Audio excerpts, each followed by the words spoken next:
अपना परिवार सामाजिक संगठन के कार्यकर्ताओं ने मनाया अपना परिवार के राष्ट्रीय अध्यक्ष पुरुषोत्तम भट्ट का जन्मदिन। हर वर्ष की भांति इस वर्ष भी 25 दिसंबर को अपना परिवार के राष्ट्रीय अध्यक्ष पुरुषोत्तम भट्ट का जन्मदिन उनके कार्यकर्ताओं द्वारा संगठन विस्तार दिवस के रूप में मनाया गया। इस अवसर पर संगठन के मुख्य सदस्य विशेष रूप से उपस्थित रहे, जिसमें अपना परिवार के संरक्षक सुभारती ग्रुप के संस्थापक डॉक्टर अतुल कृष्ण, बिजनेसमैन मनु शर्मा, वरिष्ठ नेता राजेंद्र प्रसाद रतोड़ी एवं अपना परिवार के कार्यकर्ता उपस्थित रहे। कार्यक्रम की शुरुआत दीप प्रज्वलित के साथ शुभकामनाओं के गीत के साथ हुई। कार्यक्रम में उत्तराखंड के मशहूर गायक पीयूष निगम द्वारा गाए हुए गीतों ने सभी के मन को मोह लिया। उसके बाद वीआईपी चैनल के ब्यूरो एवं अपना परिवार सामाजिक संगठन के संस्थापक सदस्य संजय श्रीवास्तव तथा शिक्षाविद डॉक्टर राकेश काला, जो कि मुख्य रूप से कार्यक्रम के संयोजक रहे, सभी कार्यकर्ताओं ने उनका धन्यवाद दिया। कार्यक्रम में सभी ने संगठन विस्तार को लेकर सभी ने अपने अपने विचार प्रकट किए तथा अनुभव साझा किए। इसके बाद सुभारती ग्रुप के संस्थापक डॉक्टर अतुल कृष्ण द्वारा अपने संघर्ष से लेकर सफलता तक की कहानी बताई और एक ही मंत्र दिया कि सभी मिलजुल कर रहे और संगठन का विस्तार करें। मैं हमेशा अपना परिवार के साथ हूँ और कार्यक्रम में अपना परिवार की मातृ शक्ति ने भी अपने अपने विचार रखे। आइए देखते हैं कार्यक्रम के कुछ महत्वपूर्ण पर। आज के दिन हम आम जन को कैसे बता सके कि अपना परिवार हकीकत में क्या है। तो बात हुई, बात होने के बाद आज के इस महत्वपूर्ण दिन को हम लोग संगठन विस्तार दिवस के रूप में मना रहे हैं और हम चाहेंगे कि आज हमारे अध्यक्ष जी का जन्मदिन है, तो सबसे पहले सभी लोग ताली बजा करके उनका स्वागत करें। अध्यक्ष जी खड़े हो जाएं। और संगठन विस्तार दिवस है तो शुभ कार्य है, तो किसी भी शुभ कार्य के लिए प्रभु की आराधना होती है, वंदना होती है और उस आराधना वंदना के साथ दीप प्रज्वलन होता है।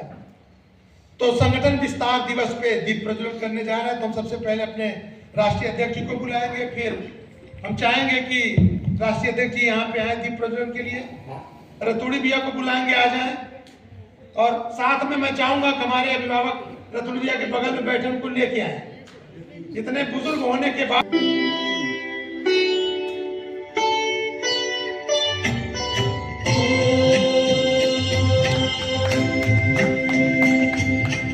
वक्रतुंड महाकाय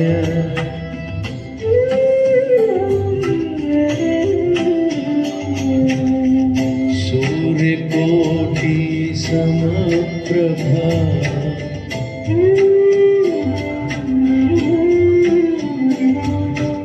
निर्विघ्नं कुरु मे देवा।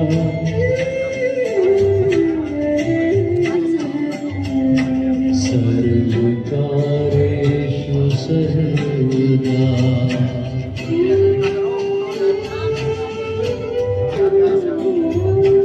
वक्रतुंड महाकाय सूर्यकोटि समप्रभा निर्विघ्नं कुरु मे देवा।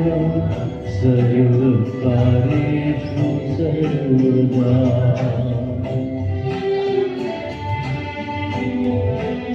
सुशील सक्सेना भैया, रविशरण जी भी आ जाए प्लीज। महाकाय सूर्यकोटि समप्रभा भैया इसी तरह स्वस्थ रहे, हमेशा मस्त रहे, इसी तरह कोटि समप्रभा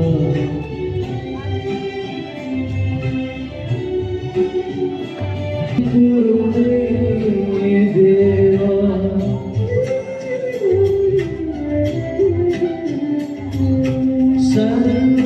सर्वकारेषु सर्वदा।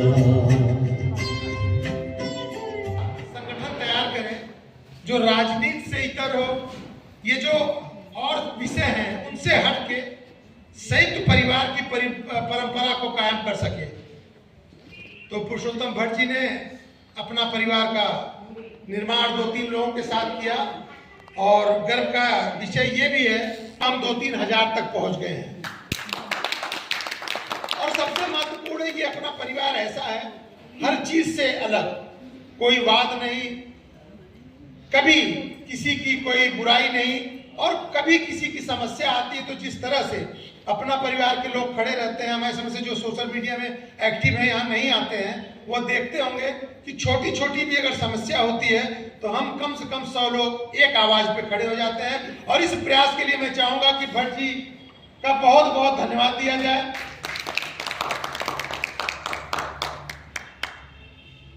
मैं 2-2 शब्द चाहूंगा कि भट्ट जी के लिए बोला जाए, उसके बाद केक कटिंग कराया जाए, उसके बाद फिर 1-2 संगीत का कार्यक्रम किया जाएगा, फिर जाकर के आपके लिए नाश्ता। तो सबसे पहले हम लोग के आदरणीय, हम लोग के अभिभावक के रूप में रतूड़ी साहब यहाँ पे हैं, मैं उनको आमंत्रित करूंगा कि मंच पे आए और अपना परिवार की जो नहीं ठीक से आ सकते हैं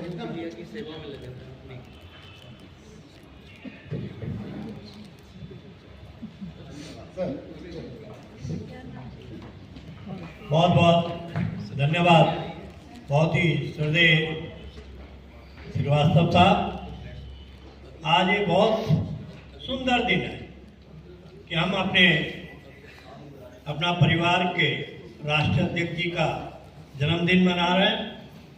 ईश्वर उनको लंबी आयु दे, स्वस्थ रखे और हम सब के बीच में वो इसी तरह अपना जो मार्ग निर्देशन समाज के सुधार के लिए, परिवार के हितों के लिए, अपने दोस्तों के रक्षा के लिए जितना वो अपने समय को दे सकते हैं, शायद ही कोई ऐसा व्यक्ति हो जो अपना समय औरों के निकालता हो।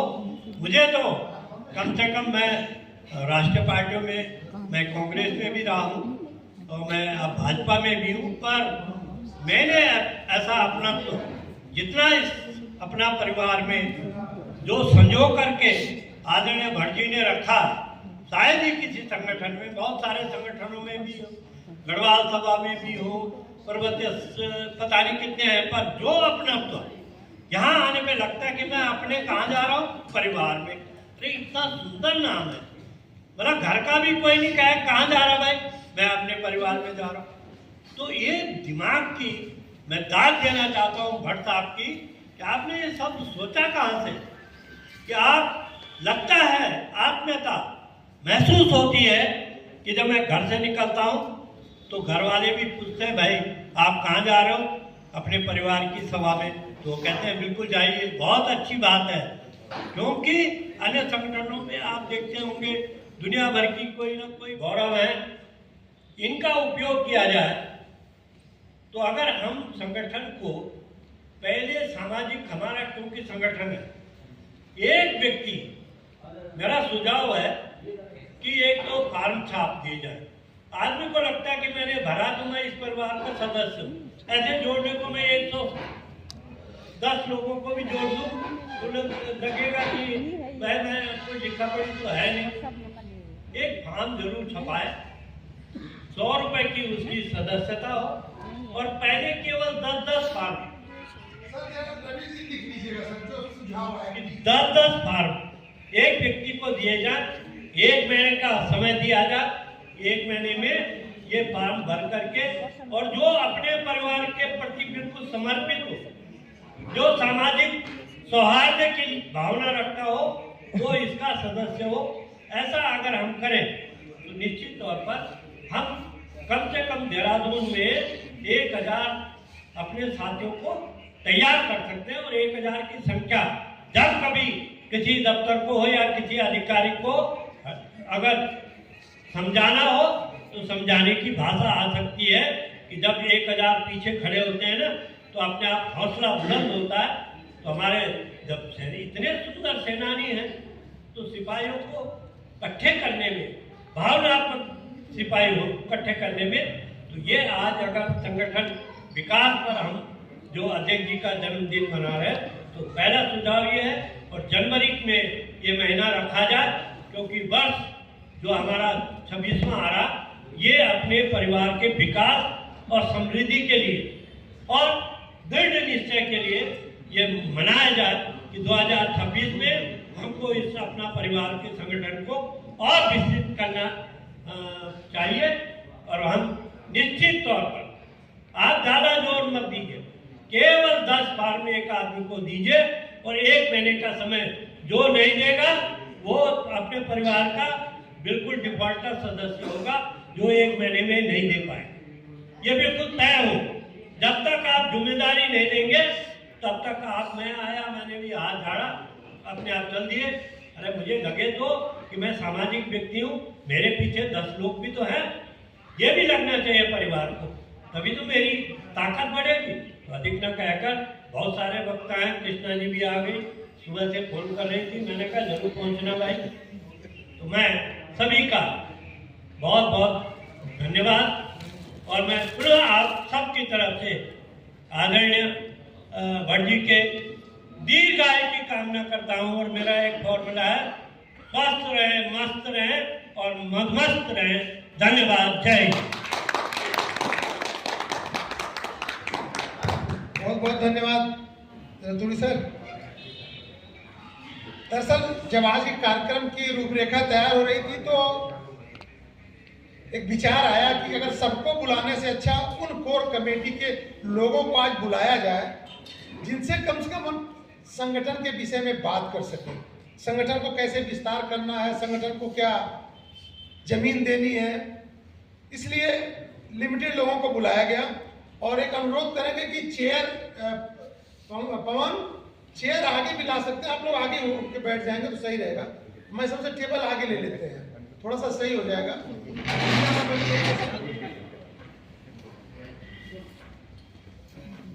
हाँ, थोड़ा थोड़ा आगे हो जाएगा तो सही रहेगा।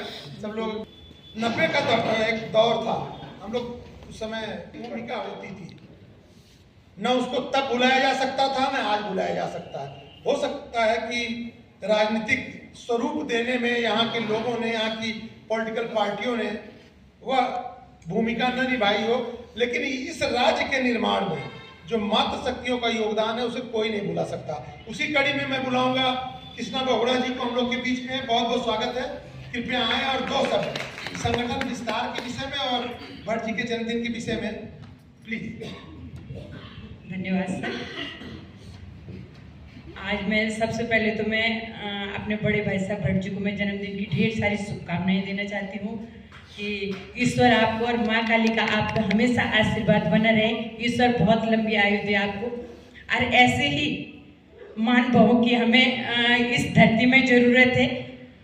जिस तरीके से उन्होंने इस परिवार को जोड़ के रखा है, इस संगठन का नाम उन्होंने अपना परिवार रखा है। जब हम किसी से भी बोलते हैं, आज कई लोगों ने मेरे से पूछे कि वहाँ कार्यक्रम में जाना है, मैंने 2-3 कार्यक्रम छोड़े अपने, लेकिन मुझे यहाँ पे बहुत ही जरूरी आना था।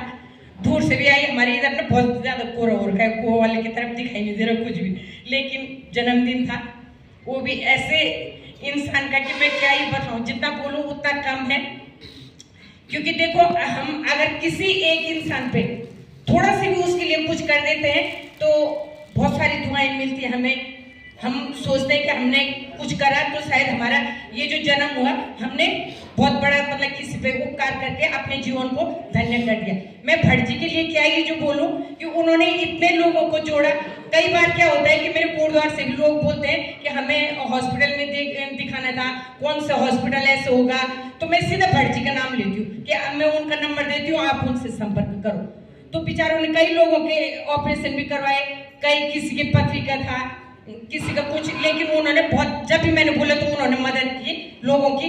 तो ऐसे अगर हम लोग भी इस संगठन से जुड़े हुए हैं और जिस तरीके से आज है कि संगठन का विस्तार, तो वही आ जाता। लेकिन आज जिस इंसान ने इतना बड़ा संगठन जोड़ा, इतने लोगों को जोड़ा और उनके जन्मदिन पे इतने कम लोग, तो बहुत शर्म की बात है।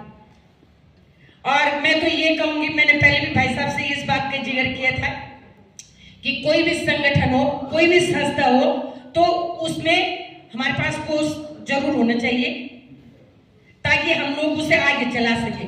जब तक हमारे पास कोष नहीं वो भी कब तक अपनी जेब से लगाएंगे और कोई भी अपनी जेब से कितना लगा पाएगा। तो इसके लिए हमारे पास भी थोड़ा सा कोष तो जरूरी होना चाहिए। मैंने तब भी कहा था कि चाहे महीने में आप 500 रुपए कर दो, 200 रुपए कर दो, लेकिन होना चाहिए जरूर, क्योंकि आज मेरे को भी मेरे ख्याल से 2 साल हो चुके हैं। दोबारा अगर आदमी सुनेगा तो समझेगा कि सही में जो आज हमने लिखा है यहाँ संगठन विस्तार दिवस, उस उद्देश्य को आपने पूरा किया। धन्यवाद आपका।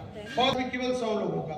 भट्ट जी ने कहा है कि केवल उन्हीं लोगों को बुलाया जाए, क्योंकि हम लोग 2 अक्टूबर को भी कार्यक्रम करते हैं। पिछले 2 वर्षों से थोड़ी सी मतलब आप कह सकते हैं कि गति में जो गति थी हमारी वो स्लो हुई है। नहीं तो जो हम लोगों ने 2016 में कार्यक्रम किया था कृष्णा मैम, उसमें 12,000 लोग थे और परेड ग्राउंड में जिस समय उन्होंने कार्यक्रम शुरू किया 10 बजे तक की अनुमति थी, कार्यक्रम 2 बजे खत्म हुआ था। तो वह भी ताकत अपने पास है। उस ताकत को अब आप जैसे लोग जुड़े हैं तो फिर से वापस हम लोग लाने की कोशिश करेंगे। बहुत बहुत धन्यवाद आपका। पर्यावरण इस प्रदेश के लिए, इस देश के लिए बहुत महत्वपूर्ण है। पर्यावरण बचाने की मुहिम भी होनी चाहिए। हमारे साथ पर्यावरण मित्र भी हैं, तो मैं चाहूंगा भट्ट जी शायद वो कहीं जाना चाह रहे होंगे, तो मैं भट्ट जी को आमंत्रित करूंगा कि ये शायद मंच पे 1 मिनट के लिए आ जाए। और माँ तुलसी जी का तुलसी दिवस भी है, माँ को हम लोग याद भी कर रहे हैं।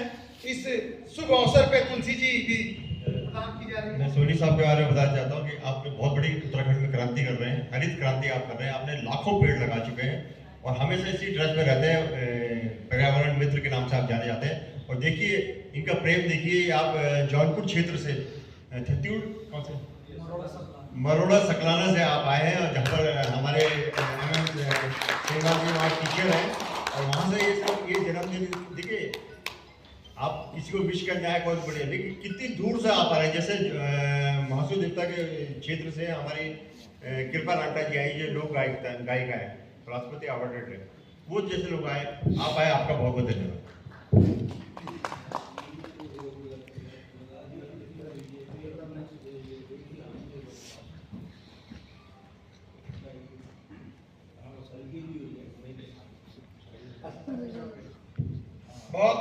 बहुत सुंदर, बहुत धन्यवाद। तालियों से अभिनंदन, स्वागत। क्योंकि इस समय पूरे उत्तराखंड में हमारा अपना परिवार के लोग हैं, पर्यावरण से बचाने की जरूरत है। जी सबको नमस्कार, जय हिंद, जय हिंद। पहाड़ उत्तराखंड व्यस्तता है, अभी कार्यक्रम में मुझे जाना है। बहुत बहुत बधाई भट्ट जी का। मैं समय नहीं दे पाता हूँ, थोड़ा व्यस्तता रहती है। आशा जी जानते हैं कि थोड़ा कार्यक्रमों की वजह से मैं ज़्यादा, वैसा आप लोगों को भी बहुत बहुत बधाइयाँ। आप ऐसे ही चलते रहें, आपका कार्य ऐसे ही प्रगति में रहे, आपका छत्र छाया इस परिवार को मिले, ऐसी कामनाएं उस प्रकृति देवता से करता हूँ जिन्होंने ये जीवन ये धरती पर दिया। हम सब लोग मिलकर के इस धरा को सजो के रखें ताकि हमारे आने वाली पीढ़ी एक सुसज्जित तरीके से रह सके और एक स्वच्छ आबोहवा में जी सके। हम कुछ भी नहीं करें तो अपने जन्मदिन पे या अपने पारिवारिक कार्यों पे या अपनी शादी के सालगिरह पे आज के दिन, आज के ही जो हमारा संगठन का ये विस्तार दिवस मना रहे हैं, इस पे ये संकल्प लें कि हम अपने जन्मदिन पे या शादी के सालगिरह पे या अपने बच्चों के कोई भी अपने पारिवारिक कार्यक्रम, ऐसे कार्यक्रमों पर हम एक एक पौधा जो कि अपना परिवार संगठन के नाम से लगाएं, तो ये अपेक्षाएं मेरी भी पूरी होंगी, इस प्रकृति की पूरी होंगी, और जो विजन भट्ट जी का है वो हमारे समाज में फैला है। ज़्यादा नहीं कहकर यहीं पर अपनी वाणी को विराम दूंगा। इन्हीं शब्दों के साथ आपको बहुत बहुत बधाई, ढेर से शुभकामनाएं। मैं प्रकृति देवता से पुनः प्रार्थना करूंगा कि भट्ट जी इसी तरीके से छत्र छाया हम सब बनाएं। आपको हमारा अभिवादन स्वीकार कर धन्यवाद। बहुत बहुत धन्यवाद। मुझे भाव वाला जाना है। ठीक। मैं पीयूष भैया से कहूंगा कि मैं भी नवानी जी को बुलाऊंगा, लेकिन पीयूष भैया तैयार है, उसके बाद पीयूष भैया का एक गीत होगा। नवानी जी को मैं आमंत्रित करूंगा कि मंच पे आए, 2 शब्द बधाई के। ये वह लोग हैं, कहते हैं ना कि नींव की वह ईंट है, जो आप ये अपना परिवार की इमारत देख रहे हैं, ये नींव की वह पत्थर है जो मजबूती से उस अपना परिवार को खड़ा कर रखा है लोगों ने। बहुत बहुत धन्यवाद साहब। आदरणीय पुरुषोत्तम भट्ट जी और संजय श्रीवास्तव जी, डॉक्टर काला जी और मेरी अपना परिवार जो आज पुरुषोत्तम भटजी के जन्मदिन में अपना जो ये संकल्प रखा है संतान विस्तार, ये संतान विस्तार कैसे होगा, ये संतान विस्तार में बड़ा ध्यान देना होगा और प्रत्येक वार्ड में जा कर के अपनी सदस्यता बनानी चाहिए। उन 100 वार्डों में अपने 2-3 यार लोग खड़े कर देंगे और जब परेशानी आती परिवार में, अपने परिवार के लोग भी खड़े नहीं होते, तब आदमी छटपटाता है कहाँ जाऊँ, किसको ढूंढूँ, तब अपने परिवार के लोग ही अपने काम वहाँ खड़े होते हैं। तो मेरा तो सभी से निवेदन है कि हर वार्ड में जा कर के बड़ी मेहनत के साथ अपने परिवार के सदस्य का अभियान को बड़ी जोर तोड़ से करें और मैं यकीन दिलाता हूँ कि अपने आपने 3000 की संख्या खड़ी कर दी वार्डों में, तो हम एक बहुत बड़ी उपलब्धि हासिल कर लेंगे। और इसी के साथ में पुरुषोत्तम भटजी को इनके दिल में हमेशा सदैव एक पॉजिटिव भावना रहती है कि किस तरीके से सब लोग एक हों। इसी को देखते हुए अपने भारत पर के गर्व को अगर हम बताना चाहें तो एक गीत है प्रीत जहाँ की रीत सदा, जिसमें ये बताया गया है कि हमारा भारत क्यों महान है। कोशिश करें।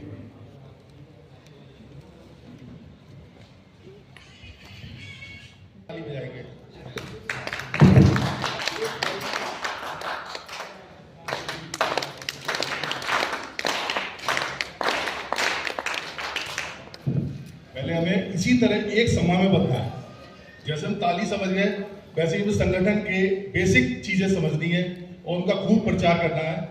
आने वाले समय में मैं थोड़ा शेयर करूंगा संजय भैया, थोड़ा अभी मैं भी समझ रहा हूं, लेकिन मैं ये कहना चाहूंगा कि अपने संगठन में हम लोग जो भी अच्छा कर रहे हैं सोशल मीडिया या जहां तक है सबसे शेयर करें और अधिक से अधिक लोगों को जोड़ें, बचत रहे। अभी फिर मैं कहूंगा पहले एक सूत्र में बनने के लिए फिर मैं कहूंगा आगे पर शेयर करेंगे हम।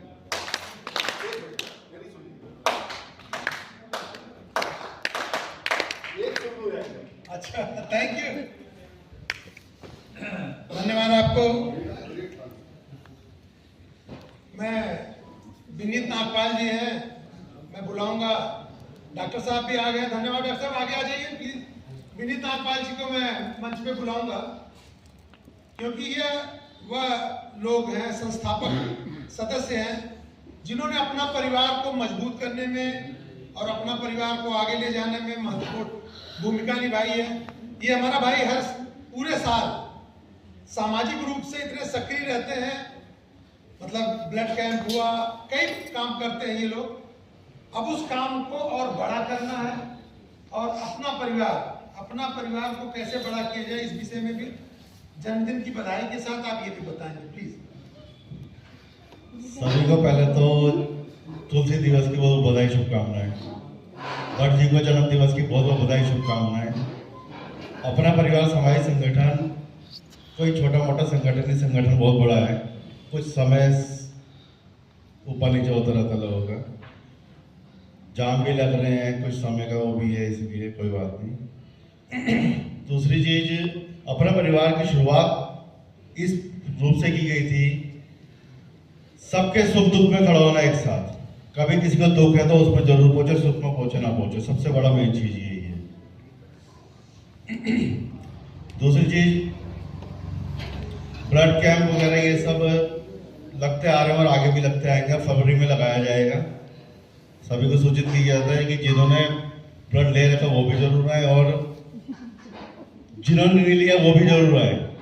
बाकी जो पर मंथ का खर्चा जो है वो सबको देना जरूरी है, तभी संगठन आगे बढ़ता है। मेरी यही राय थी, अभी मैंने ग्रुप में डाला था, ज़्यादा लोगों ने उसे पूर्ण रूप से नहीं लिया, लेकिन मेरी यही राय है कि एक अकाउंट खोला जाए और उस पर सभी लोग चाहे 200 हो, 500 हो, चाहे 300 कुछ भी डालें। जो नहीं डाल सकते उनका भी कोई दिक्कत नहीं है, कुछ लोग हो सकते हैं नहीं डाल सकते, लेकिन जो डाल सकते हैं वो डालें जरूर और उसे पूरे पारदर्शिता की तरह से रखा जाए। जो खर्चा हो उस दिखाया जाए सबको, जो उसमें से कुछ भी जो खर्चा होता है वो सबको दिखाया जाए, क्या खर्चा है क्या नहीं है। बाकी उसमें पेमेंट पड़ रहा है, जितने फंक्शन वगैरह होते हैं वो सब उसी से करा जाए, ताकि किसी 2-4 एक बंदे पे बोझ ना आए। बाकी अपनी बात को विराम देता हूँ। सभी का आया का बहुत बहुत धन्यवाद, बहुत अच्छा लगा। धन्यवाद विनीत जी। मैं आमंत्रित करूंगा आज के हीरो, हम लोगों के अभिभावक पुरुषोत्तम भट्ट जी को कि मंच पे आए और आगे के कार्यक्रम को बढ़ाएं। प्लीज पुरुषोत्तम भट्ट जी, तालियों से स्वागत। आज हम सब के हीरो, हम सब के अभिभावक, हम लोगों के बड़े भाई की तरह हम लोगों को जोड़ के रखने वाले। पीयूष भाई जरा एक काम था। सभी का बहुत बहुत धन्यवाद।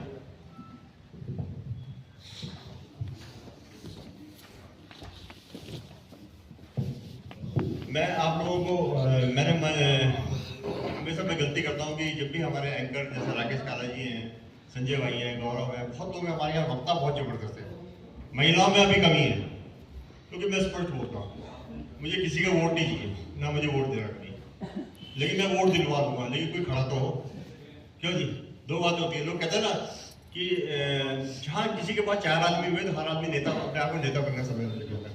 लेकिन मेरे साथ इतने भाई, इतने लोग मेरे से जुड़े हुए, तो मैं तब भी अपने आप को कार्यकर्ता समझता हूँ। और मैं कहता हूँ कि भैया आगे आओ। अगर आगे नहीं आओगे तो आप लोग सब किसके दुश्मन हो? किसके दुश्मन हो आप लोग सब? अपने नहीं, अपने बच्चों के। हर आदमी अपने बच्चों के लिए जीता है, जीता ही नहीं जीता।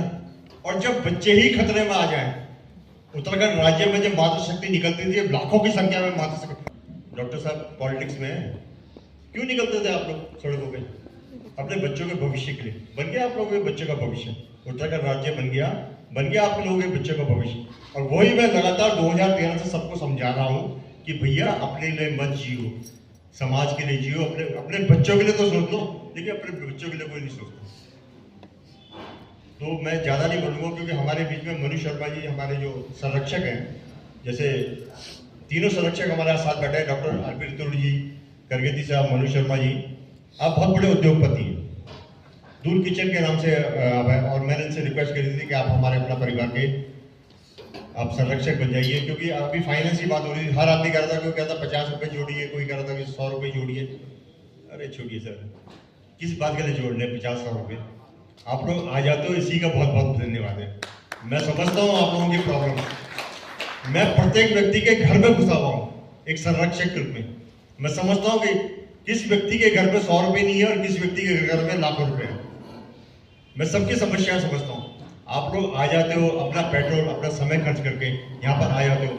आप क्या सोचते हो कि मैं यहाँ पर कहते हैं, अभी लोग कह रहे थे कि हम लोग नहीं बुला सकते।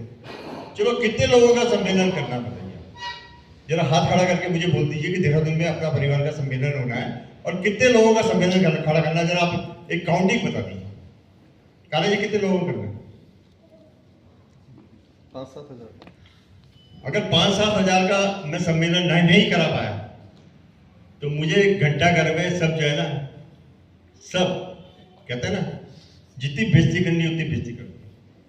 पिछले 40 सालों से देहरादून समाज में रह रहा हूँ, एक एक गली, एक एक मोहल्ले। मैं किसी पार्टी का नाम नहीं, मैं एक पार्टी में था, उस पार्टी के संगठन मंत्री मेरे सामने सब बहुत ऊंचे गए। उस पार्टी के संगठन मंत्री जी मुझे कहते थे, रतुल जी आपको बता दो कि भट्ट जी, वो कल एक कार्यक्रम है पार्टी का, आप कितने लोग लगा रहे हो?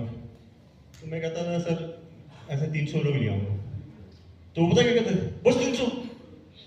अरे आपसे तो 1000 की उम्मीद कर रही, आपसे 2000 की, आप 300 लोग लेके आओगे? तो जब हम दूसरों के लिए 500-1000 लोग ला सकते, तो अपने लोगों के लिए हमारे बीच का कोई आदमी आगे तो आए। काला जी ने 5,000 लोगों के लिए वो करें। अगर मैं नहीं ला पाया तो आप कह देना, ये मैं झूठ नहीं बोल रहा हूं। आप लोगों को शायद पता नहीं होगा कि मैंने 30 साल कोचिंग करी है, फिजिक्स, केमिस्ट्री, मैथ्स पढ़ाता था। मेरे कम से कम 5-6 हज़ार तो स्टूडेंट देहरादून में है, जो मैं अपने बारे में कभी बताता नहीं। मैं इसलिए नहीं बताता क्योंकि अपने मियाँ बेटी क्यों बना भाई, जब आप लोग भी मुझे नहीं समझ रहे। आज मनुष्य सर, हमने बहुत महत्वपूर्ण लोगों को यहाँ बनाया, अपना परिवार के बहुत महत्वपूर्ण लोगों को। कारण भी आपको बता दूँ। कारण बताओ आपको, क्योंकि मैं सच बोलता हूँ और मुझे सच बोलते हुए कोई गुरेज नहीं होता किसी को। ये कार्यक्रम टोटल एक व्यक्ति ने किया, और उसमें सहयोग काला जी ने कितना किया मुझे नहीं मालूम। वो टोटल सहयोग संजय भाई ने किया। उन्होंने पहल करी। संजय भाई ने कहा कितने लोग बुलाने, मैंने कहा संजय भाई अपनी जेब देख के बात कर रहे हैं। क्योंकि कोई भी कार्यक्रम अगर होटल में होता है तो कम से कम मान लिया अगर खर्चा होता कि नहीं होता। अभी लोग कहते हैं कि 100 रुपये जोड़ दो, 200 रुपये जोड़ दो। अरे हम लोग कोई वो है क्या, भिखारी हैं हम लोग क्या 100-100, 200 रुपये जोड़ने हैं? अभी मेरे बेटे की शादी होगी तो जेब में चाहे मेरे एक पैसे नहीं हो, लाखों रुपये खर्च कर दूंगा। तो आप लोगों के भाई और आपके गार्जियन का जन्मदिन है, क्या 100-100, 200 रुपये करके मनाओगे आप मेरे दिन? ये तो प्रेम है हमारा। संजय भाई ने कर दिया, खर्चा हो गया, कोई फर्क नहीं पड़ा। मैं आप लोगों को बहुत कटु स्थिति बता रहा हूं। जब मेरी वाइफ आईसीयू में थी, 15 दिन लगातार आईसीयू मैक्स में, पैसा पानी की तरह बह रहा था, जेब में एक पैसा नहीं था। उस समय 35-40 लाख रुपए अपना परिवार के लोगों ने दिया। 150 से 200 लोग जो है नीचे खड़े हुआ करते थे मैक्स के नीचे, चाहे वो गौरव होंगे, संजय भाई, जितने भी पुराने, आशा रावत जी, संजय रावत जी, इन सबको पता है कि लोग कितने दूर दूर से 150 लोग नीचे खड़ा हुआ करते थे, सिर्फ इसलिए कि मेरी वाइफ का मतलब कंडीशन कैसी है। और पैसे की स्थिति ये हुआ करती थी कि वहाँ जो है 2 लाख 3 लाख जाते थे, विनीत वगैरह सब थे। तो एक बार क्या हुआ कि 2 लाख रुपए जमा करते थे। मतलब शर्मा जी, मैंने क्यों अपना परिवार, क्यों लोगों को समझाता हूँ, 2 लाख रुपए जमा करना। हमारे बीच में डॉक्टर अतुल कृष्ण जी आ गए हैं, सुभारती के ग्रुप के मालिक, आपका हार्दिक स्वागत है। आइए सर, आइए।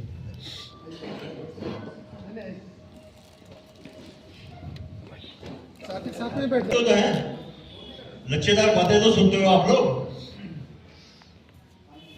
क्यों कृष्ण जी?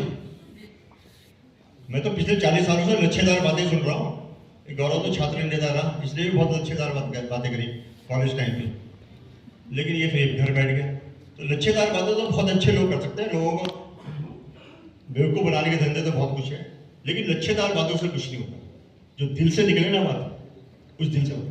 तो मैं वो दौर बता रहा हूँ कि जब मेरी वाइफ की तबीयत खराब थी, 35-40 लाख रुपए चाहिए था, मैं परेशान था, मेरी जेब में एक पैसा नहीं था, मैं घूम रहा था, 2 लाख रुपए जमा करने थे, क्योंकि हॉस्पिटल का मतलब क्या है, आप 2 लाख रुपए कल सुबह आप लोग। तो मैं परेशान, तो मेरे चेहरे की परेशानी कौन पढ़ते थे? मेरे भाई लोग, विनीत वगैरह सब मेरे चेहरे की परेशान। मैंने कहा 2 लाख जमा करने, तो लोगों ने कहा यार ऐसा करते 10-10 हज़ार रुपये ले लेते हैं 20 लोगों से। तो मैंने कौन देगा यार, तो क्या करें? तो मैं संजय भाई को मैंने फ़ोन किया, मैंने संजय भाई मुझे 1 लाख रुपये दी। संजय भाई ने अपना 50, मैंने कहा नहीं मुझे 1 लाख चाहिए। तो इस तरीके से देखिए सब कुछ हो जाता है।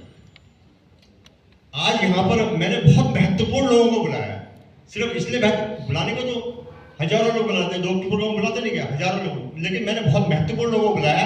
मैंने सिर्फ ये समझाने के लिए बुलाया, जन्मदिन कोई महत्व नहीं है, जन्मदिन आएंगे चले जाएंगे, हम भी आएंगे तो इस दुनिया से चले जाएंगे, लेकिन ये बता रहा हूं कि आप लोग अपने बच्चों के लिए कुछ सोचो, उनकी सुरक्षा के लिए, उनके सम्मान के लिए, उनकी समृद्धि के लिए सब लोग सोचो, लेकिन कोई नहीं सोचता। आप लोगों को ये नहीं पता कि वोट किसको दे रहे हैं?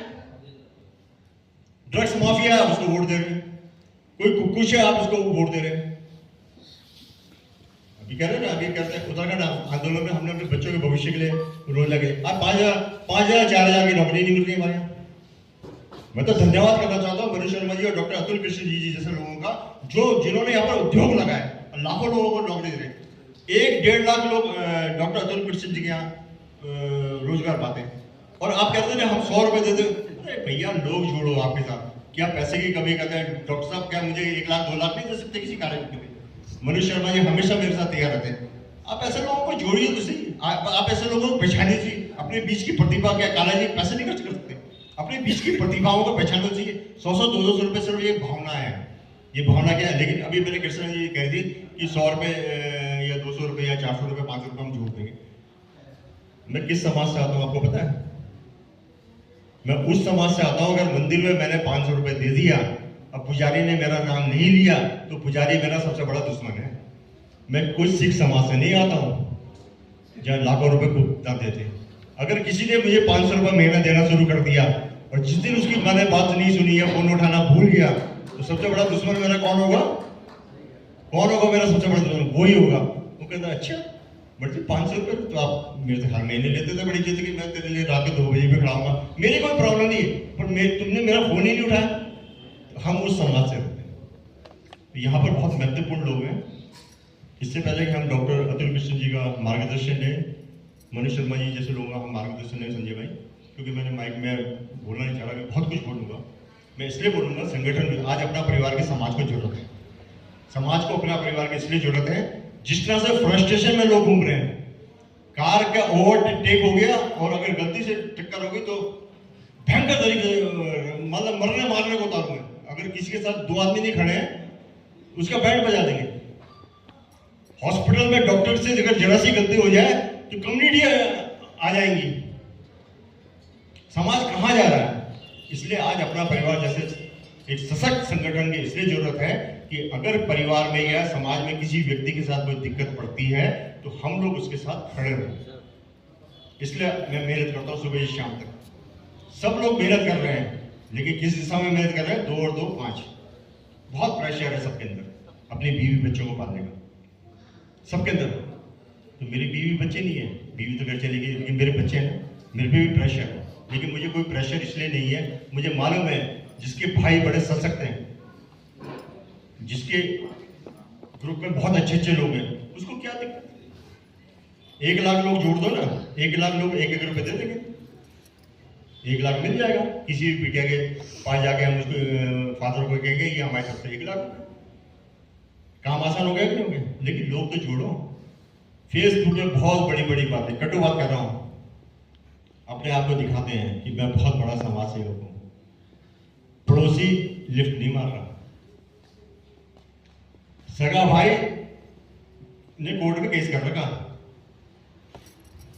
ये सच्चाई है, ये सबसे बड़ी सच्चाई है। क्योंकि सच्चाई क्या है, पहले क्या होता था, छोटे भाई को कुछ चाहिए होता था तो बड़ा भाई कहता था क्या रख ले। आज छोटे भाई को कुछ चाहिए तो बड़े भाई की बीवी कह रही है अच्छा आपने दे कैसे दिया। किस तरफ जा रहा है हमारा समाज? खैर मैं ज्यादा नहीं बोला पीयूष भाई, क्योंकि मैं आज आप सब लोग मेरे कहीं ना कहीं हर दिन अजीज हैं, बहुत प्रेम है मुझे आप लोगों से। और मैं जानता हूं, क्योंकि अभी बहुत बड़ी बात हुई कि काला जी ने 5,000, काला जी आपके बगल में जो इंसान बैठे हैं ना, मैं इनको बहुत मानता हूँ, इनकी वजह से मैंने अपनी जात भी छोड़ दी है। इन्होंने जातिगत जो हमारे देश में कंडीशन है, डॉक्टर तुलसी जी ने एक बहुत बड़ी मुहिम चली, उस मुहिम में हम लोग कई स्कूलों में गए तो कई लोगों ने इनके कहने पर अपनी जात लगाना छोड़ दिया। इसलिए लगाना छोड़ दिया, जातिगत विषमताएं और कई चीज़ों से हम लोगों को बहुत दिक्कत होती है। आपके बगल में जो व्यक्ति बैठे हैं, तो हमारे 5,000 10,000 आदमी लाना है, मनीष शर्मा जी हमारे कोई बहुत बड़ी बात है किसी जगह उतारने। तो हमारे साथ संजय भाई जैसे लोग हैं, गौरव जी जैसे लोग हैं, विनीत जैसे लोग हैं, अनिल शर्मा जी हैं, डॉक्टर कितने पुराने लोग हमारे साथ इंटैक्ट लोग हैं, आप लोग आज जुड़े हैं। तो मैं आप सब लोगों के लिए, क्योंकि माहौल मैं नहीं चाहता सीरियस हो कि डॉक्टर अतुल साहब हमारा मार्गदर्शन करें, मनीष शर्मा जी हमारा मार्गदर्शन करें, तो मैं एक गाना आज उस व्यक्ति के लिए गाना चाहता हूँ जिसने ये कार्यक्रम का आयोजन किया और जिसको मैंने 1 साल इग्नोर मार कर रखा। कौन व्यक्ति था जिसको मैंने 1 साल इग्नोर मारा? कोई बता सकता है? विनीत बता सकता है? 1 साल मैंने एक व्यक्ति को इग्नोर मारा, मेरा बिल्कुल खास, जो मुझे अपना बड़ा भाई माना, संजय। 1 साल मैंने इग्नोर मारा, क्योंकि डॉक्टर साहब ये बात कोई बोल सकता है, लेकिन भाई ने जो है मेरा साथ नहीं छोड़ा। उसने कहा बड़ा भाई निकम्मा, कोई बात नहीं, छोटा भाई अपना काम करता है। देखिए मेरी जगह अगर कोई और इग्नोर मार देता तो संजय भाई पत्रकार हैं, बहुत बड़े पत्रकार, अब तो राष्ट्रीय स्तर पे बैंड हो जा रहे थे। लेकिन संजय भाई और सभी के लिए आएगा। ऐसा याराना, आज गाना थोड़ा सा हो रहा,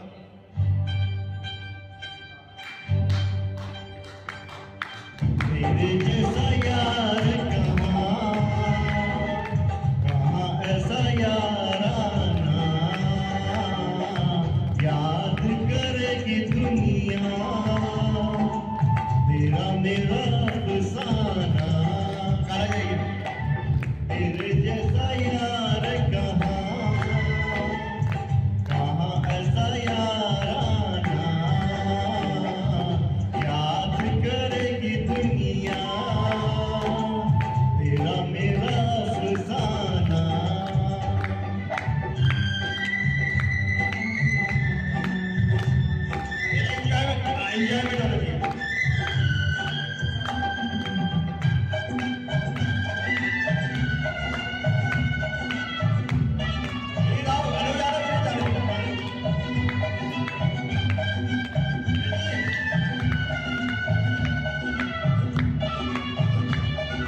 का प्रेम हमारा।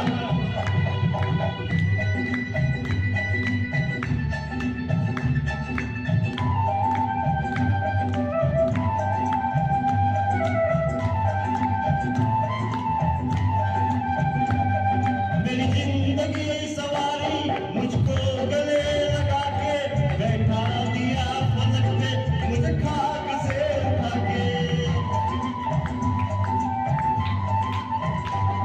मेरी जिंदगी सवारी मुझको गले लगा के बैठा दिया फलक पे मुझे खाक से उठा के। यारा तेरी यारी पे मैंने तो खुदा माना, याद करे दुनिया तेरा मेरा अफसाना। ये दिल की भावना है। आइए मनसर आइए ना, आप भी तो हमारे आ रहे हैं बहुत। ये वो लोग हैं शुरुआत में बहुत लोग हैं जो अपने दिल से जुड़े हैं। घर का प्रेम हमारा फैमिली है।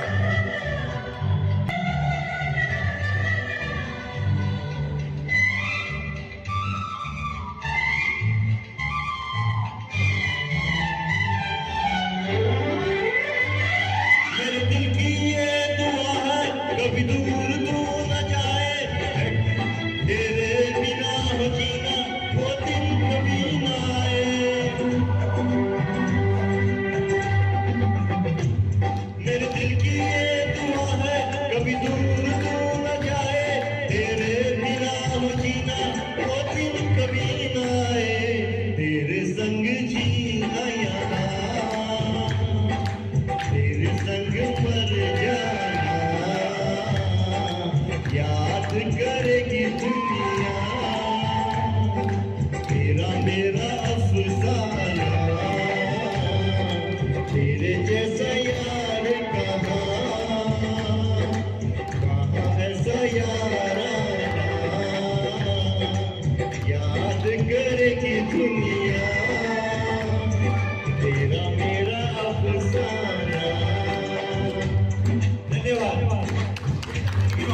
मतलब कहते हैं ना ज्ञान के भंडार है डॉक्टर अतुल कृष्ण जी, और मैं आपका तहे दिल से गुजारिश करता हूँ। अभी कृष्ण बगड़ा जी करेगी, इन्होंने मुझे कई लोगों के फ़ोन नंबर दिए कि वो भैया उसका इलाज कराना है, कोई कोटद्वार का, कोई पहाड़ों के लोगों का इलाज कराते हैं।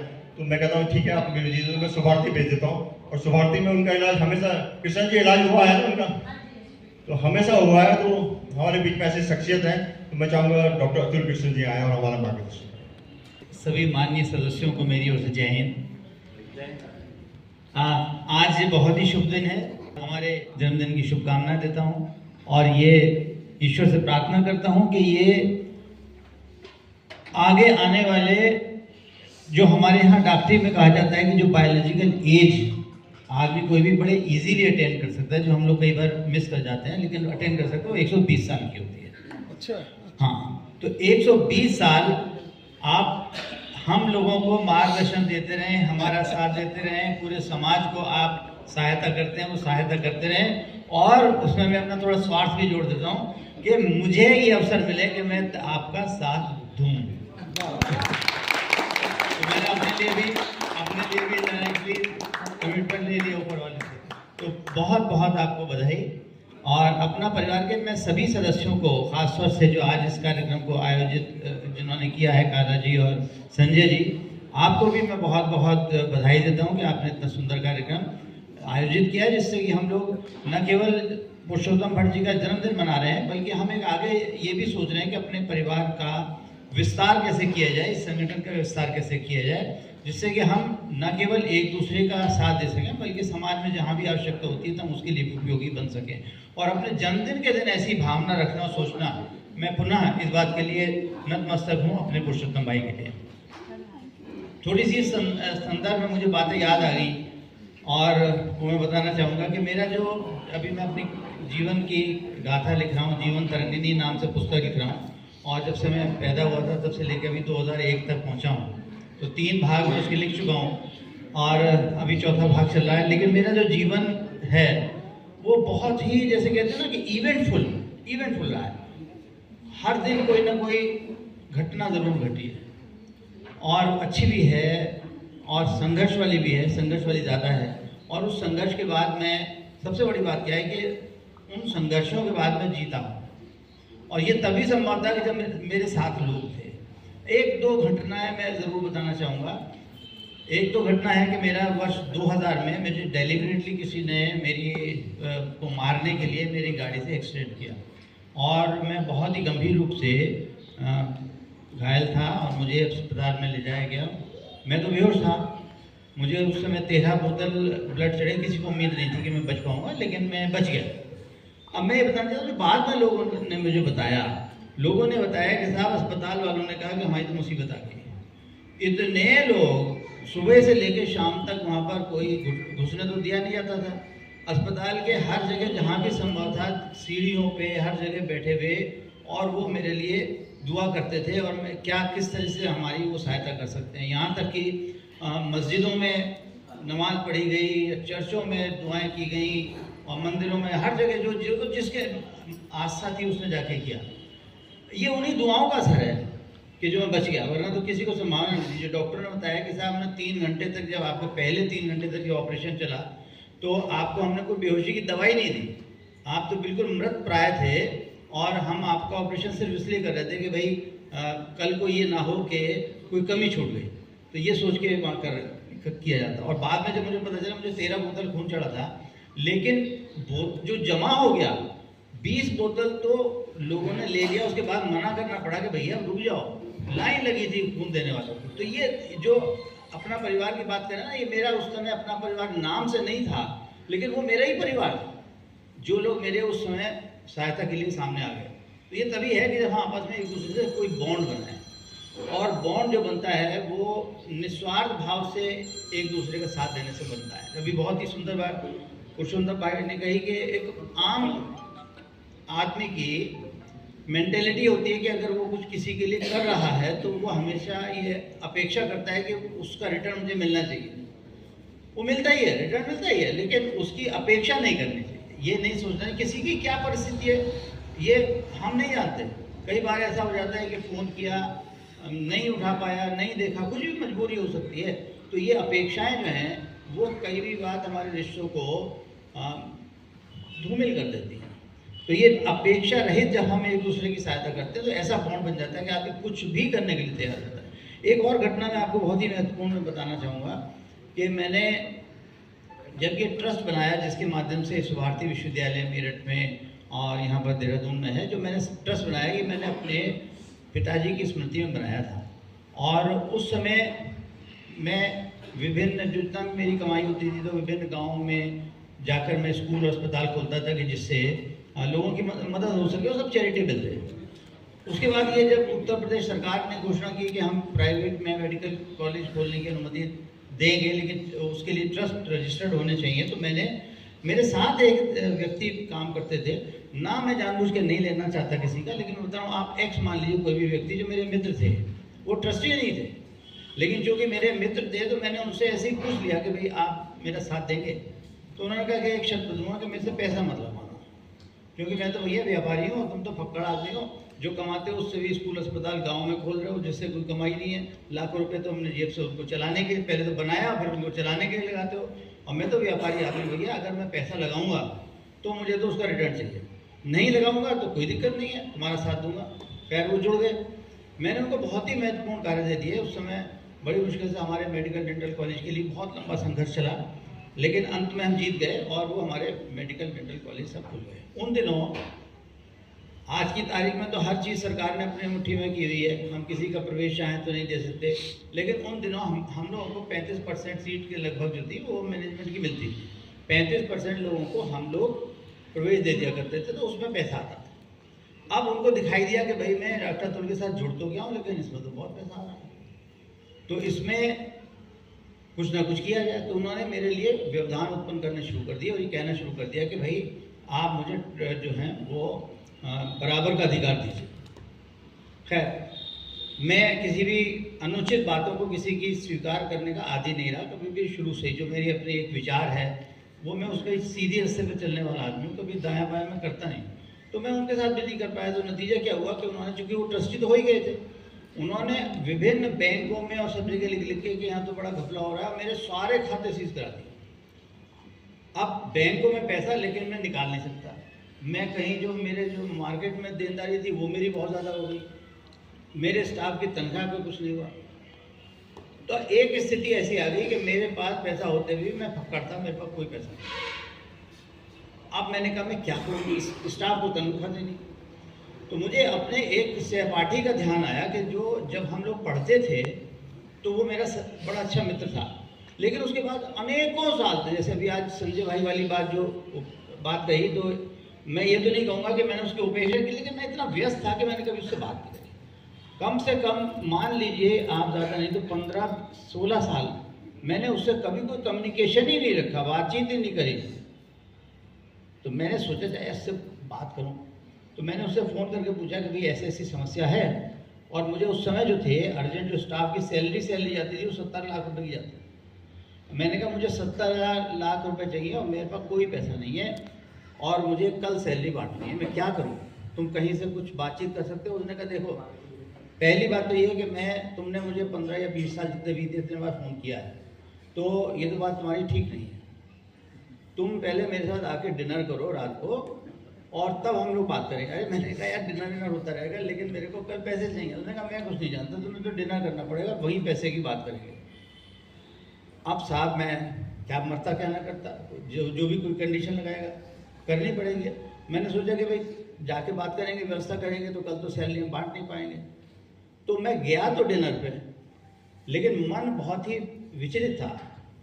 मैंने खाना वाना खा लिया, वो भी बात ही ना करे, पैसे की बात ही ना करे, सारी बात कर ली कि जब से हमने साथ छोड़ा था तब से और तब तक की सारी एक एक बात उसने कर ली, पैसे की बात ही ना करे।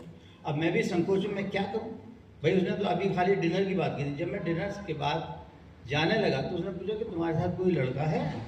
मैंने कहा हाँ मेरा PSO रहता है, बुलाओ जरा उसको। खाना वाना खा लिया उसने कि नहीं खा लिया, उसको नीचे व्यवस्था हो गई, उसको बुलाया गया PSO। तो उसने कहा कि जब जाने लगा कि ये भैया ये डिब्बा ले जाओ। मैंने कहा भैया इसमें क्या है? उन्होंने कहा तुमने तो 70 लाख रुपए मांगे थे पूरे के। कहता है मैंने पूरे दिन उस दिन एक जितने मेरे मुजफ्फरनगर में दोस्त हो सकते थे उन सबको फ़ोन किया और सबसे कहा कि भैया जो भी तुम्हारे पास घर में रखा है वो लेकर आओ, और तुम्हारा नाम होता है तुम्हारा नाम नहीं लिया, लेकिन उसने उस पूरे दिन में मुजफ्फरनगर में 70 लाख रुपए जमा करे और 70 लाख रुपए ले लिए। ये दोस्ती है। तो अभी संजय भाई जो आप कह रहे थे कि एक बार आपकी उपेक्षा हो गई, लेकिन वो दोस्ती रहेगी, उसको उपेक्षा की कोई मीनिंग नहीं है। तो हम लोगों के रिश्ते ऐसे होने चाहिए। और जहाँ तक मैं देहरादून में आने का एक बात छोटी सी बात कह के फिर मैं अपनी बात को समाप्त करूँगा। देहरादून में भी कुछ मेरे भाग्य में कुछ रेखाओं में शायद ऐसा है कि मैं जहाँ भी कोई भी काम करता हूँ तो मुझे बहुत ही व्यवधान होते हैं और हर जगह रुकावट होती है। लेकिन उसके बाद जब प्रभु मेरी परीक्षा ले लेते हैं कि हाँ भाई अब ये लड़का सही हो गया तो अब इसको हेल्प कर दो, तो यहाँ भी देहरादून में भी ऐसे हुआ। मेरा मेडिकल कॉलेज मैंने स्थापित किया, अच्छे सोच के आया था, सब कुछ किया था, लेकिन ये कुछ दुष्ट लोगों का मेरे को मिल गया संपर्क और मेरा मेडिकल कॉलेज अच्छा खासा 2 साल चलते चलते वो मेरा मेडिकल कॉलेज बंद हो गया, बंद करा दिया गया जानबूझकर। यहाँ पर उस समय मेरा परिवार नहीं था, कोई मेरे लोग दोस्त नहीं थे, मैं लोगों को जानता नहीं था। और मैं उस समय बड़े दुखी मन से मैंने सोचा कि मैं अपने पिताजी की इच्छा की पूर्ति करने के लिए देहरादून आया था, लेकिन मैं क्या करूँ, मजबूरी है, मैं क्या कर सकता हूँ। तो मैं पैसा कमाने तो आया नहीं था, लेकिन उनकी भावनाओं को जब उनकी मृत्यु हुई थी तो मसूरी में थी, तो उन्होंने कमिटमेंट मुझसे लिया था कि जब भी संभव होगा तुम देहरादून मसूरी में कुछ ना कुछ सेवा का कार्य करोगे। तो मैंने कहा मैं सेवा का कार्य करने आया था, नहीं मेरे अब लिखा है ईश्वर ने मेरे उसमें, तो मैं क्या करूँ। मैं अपना सब कुछ सामान यहाँ से वाइंड ऑफ करके और जा रहा था, अचानक मुझे याद नहीं है कि मैं आप पुरुषोत्तम भट्ट जी नाम का एक व्यक्ति मेरे को मिला, मेरे ऑफिस में आया, किस काम से आया था ये मुझे याद नहीं आ रहा, लेकिन बहरहाल वो किसी भी वजह से वो मुझसे मिलने आए और मेरी एक ऐसे अनजान आदमी से जब बात हुई, बात खुलती चली गई और उन्होंने मेरे को बताया कि उन्होंने कहा आप कैसे जा रहे हैं, मैं हूं ना आपके साथ, आप नहीं जाएंगे हमें देहरादून छोड़कर और मैं आपका साथ दूंगा। और आज जो देहरादून में कर पाया हूं, आज मेरी आपको पता ही है कि सुभाषी का दूसरा मेडिकल कॉलेज, उसका तो अभी कोर्ट में केस चल रहा है, वो भी ईश्वर ने चाहा और अपने परिवार के सदस्यों का था, मेरे को शुभकामनाएं रहेंगी। वो भी खोलेगा एक और मेडिकल कॉलेज, लेकिन अभी उसके बाद मैंने नया गौतम बुद्ध चिकित्सा महाविद्यालय खोल लिया, रासबिहारी बोस भारती विश्वविद्यालय मैंने खोल लिया, बिहाइव ग्रुप को मैंने ले लिया। तो यहाँ भी मैं जितना भी मेरी इच्छा थी कि मैं यहाँ के लोगों की सेवा करूँ, चाहे वो चिकित्सा का क्षेत्र हो, चाहे वो शिक्षा का क्षेत्र में, वो कर पा रहा हूँ। उसका अगर मैं किसी को एक व्यक्ति को आप कहें कि क्रेडिट दे दो, तो मुझे कोई कहने में संकोच नहीं है कि उसका क्रेडिट में पुरुषोत्तम भट्टी को दूँ। और पुरुषोत्तम भट्टी ने जो मेरा साथ दिया वो केवल अपने आधार पर नहीं दिया। जब इन्होंने मुझे बताया कि आप अकेले नहीं हैं, मेरे तो पूरा परिवार है, अपना परिवार के नाम से हम सब लोग आपके साथ हैं, हम कैसे जाने देंगे आपको। तो मैं तो यही कहना चाहूँगा अंत में कि जिस प्रकार मैंने अपने जीवन में देखा है कि दोस्त से बड़ा कोई नहीं, और यही जो अपना परिवार होता है, ये दोस्ती वाला परिवार सबसे बड़ा परिवार होता है। एक तो अपना जो बायोलॉजिकल परिवार होता है, अपने बीवी बच्चे होते हैं, माता पिता होते हैं, वो तो अपनी जगह हैं, लेकिन जब वक्त पे काम करने समाज में ज़रूरत पड़ती है तो ये दोस्तों वाला जो हमारा परिवार होता है, यही सबसे आगे आता है और ये कुछ भी कर देने के लिए तैयार होता है। मैं आपको अपनी तरफ से वादा करता हूँ कि अपना परिवार के कोई भी सदस्य हो, जिस लायक भी मैं होऊंगा, ये हो सकता है कि कभी मैं फ़ोन ना उठा पाऊँ या संपर्क ना हो पाए, लेकिन मेरे लोग हैं, कभी भी किसी भी रूप में मैं अपना परिवार के किसी भी सदस्य के लिए, और ना केवल उसके लिए, वो तो सब स्वस्थ रहें, उनके साथ कोई समस्या ना रहे, लेकिन उनके द्वारा रिकमेंडेड भी कि कोई व्यक्ति होगा तो उसके लिए मैं कोई कमी नहीं आने दूंगा। कोई ऐसा व्यक्ति नहीं होगा कि जिसको शिक्षा लेनी हो शिक्षा ना ले पाए, और या जिसको चिकित्सा की सुविधा लेनी हो चिकित्सा की सुविधा ना ले पाए। और मेरा तो आप समझ लीजिए, मेरे संस्थान में, खैर सब तो नहीं होते अच्छे, लेकिन बहुत अधिकांश लोग मेरे साथ जो जुड़े हुए मेरे सुभारती परिवार में बड़े अच्छे लोग हैं, वो भी आपके परिवार या अपना परिवार के ही सदस्य हैं। तो अपनी बात को मैं कहते हुए कि बहुत बहुत पुनः शुभकामनाएं पुरुषोत्तम भट्ट जी को, और हम ये चाहते हैं कि आप स्वस्थ रहें, ऐसे ऐसे हमें अच्छे अच्छे गाने सुनाते हैं। Thank you. ज़्यादा वक्त नहीं लूँगी, तो मैं कहना चाहती हूँ कि मैं काव्या चौहान जो अपने आप को अकेला समझती थी, मेरी सच्चाई ये है कि जब मैं शादी करके देहरादून आई तो मैं शुरू से अकेली थी। मम्मी और पापा का साया नहीं था, बहन का साया नहीं था, परिवार में एक या दो लोग थे, लेकिन भट्ट सर से जुड़ी, उनके संगठन से जुड़ी, और संगठन का जो ये प्यार, अपनापन देखा, सहयोग देखा, प्रेम देखा, तो दिल को ये मजबूती मिली कि मैं अकेली और अनाथ नहीं हूं। देहरादून आकर मुझे इतना बड़ा परिवार मिला, इतना बड़ा परिवार मिला कि मैं दिल से धन्यवाद कहती हूँ भट्ट सर का। और थैंक यू। और दूसरी बात ये है कि देखिए, रही संगठन की बात, तो मैंने अपने रिश्तेदारों में, अपनों में, मैंने उन लोगों का चेहरा देखा इस कम उम्र में जिन पर मुझे भरोसा नहीं था। गैरों के प्रति मैंने अपने लिए इतना प्रेम पाया, सहयोग पाया गैरों से। अब माफ कीजिएगा, यहाँ जो लोग मिले सभी गैर थे, मेरे परिवार के नहीं थे, लेकिन मुझे अपनों से धोखा मिला, और इस परिवार के संगठनों से मुझे बहुत अपनापन मिला, सहयोग मिला। तो जैसा कि सर ने कहा और भट्ट सर ने कहा कि देखिए, हम अपने लिए जीते हैं, अपने बच्चों के लिए नहीं।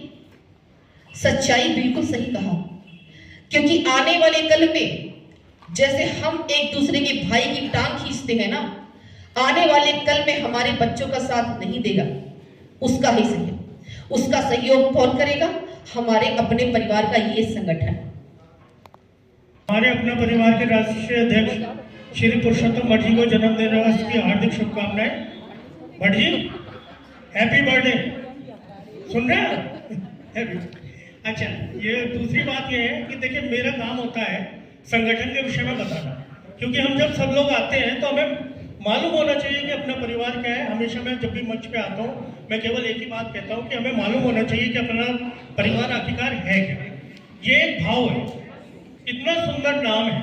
आप देखिए, इतने सारे संगठन बने हुए हैं, वो किसी जाति, धर्म, किसी अन्य प्रकार से सब लोग अपना संगठन बनाते हैं, लेकिन एक ऐसा संगठन ये है जिसका नाम में ही सब कुछ है, वो है परिवार।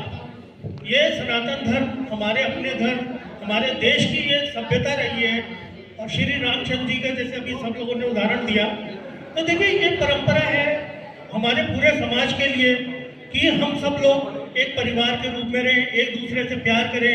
जैसे कि हमारा धर्म सिखाता है कि एक पत्थर को भी पूजा जाता है, हर किसी के प्रति प्रेम रखा जाता है। इसी प्रकार से इस भाव को लेकर हम लोगों ने अपना परिवार की शुरुआत करी। इसके 4 उद्देश्य हैं। सबसे पहले सुरक्षा, सम्मान, समृद्धि और जागरूकता। इसके विषय में आज बाद में करेंगे। सबसे पहले ये भाव है। भाव क्या है?